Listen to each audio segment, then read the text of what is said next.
Hi, ஒரு குட்டி கதை சொல்லட்டுமா? நம்ம ஃபேமிலியோட ஒகேனக்கல் போகிறோன்னு வச்சுக்கோங்க. ஒகேனக்கல்ல என்ன யூனிக்கான விஷயம், ஃப்ரெஷ்ஷான மீனை சூஸ் பண்ணி அங்கே இருக்க ஆளுங்கிட்ட கொடுத்து சமைச்சு கொடுத்து ஃபேமிலியாக சாப்பிட்றது தான், ரைட்டா? ஸோ இப்போது மீன் சூஸ் பண்ணுற இடத்துல ஆற்று மீன் இருக்குது, which is fresh and then healthy. இன்னொரு இடத்துல வளர்ப்பு மீன் இருக்குது, ஓகேங்களா, செயற்கையாக இது பண்ணுறது.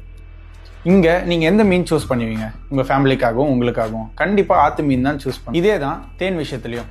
நம்மள நிறைய பேர் வளர்ப்பு தேனி மூலயமா வர வளர்ப்பு தேனை தான் சாப்பிட்டுட்டு இருக்கோம்.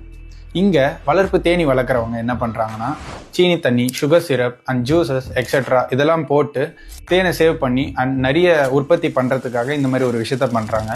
இதில் தேனுங்க மட்டும் பாதிப்பு வர்றது இல்லாமல் நம்மளுக்கும் சேர்ந்து பாதிப்பு வருது. இங்கே பெட்டி தேனி வாங்கி சாப்பிடாதீங்கன்னு சொல்ல, கண்டிப்பாக அதுதான் உங்களுக்கு அஃபோர்டபுள்னா கண்டிப்பாக வாங்கி சாப்பிடுங்க. ஆனால் ஒரிஜினலாக பண்ணுறவங்க கிட்ட வாங்கி சாப்பிடுங்கன்னு தான் சொல்கிறேன். அதையும் மீறி ரியலான ஃபாரஸ்ட் தேன் வேணும் அப்படின்னா எங்களை நம்பி 100% தேன் எடுத்து கொடுத்துட்டு இருக்கோம். எங்களோட ட்ரைபல்ஸை நம்பி நாங்கள் தேன் எடுக்கிறோம். ஸோ உங்களுக்கு 100% நாங்கள் கொடுக்குறோன்றதை அஷ்யூர் பண்ண முடியும்.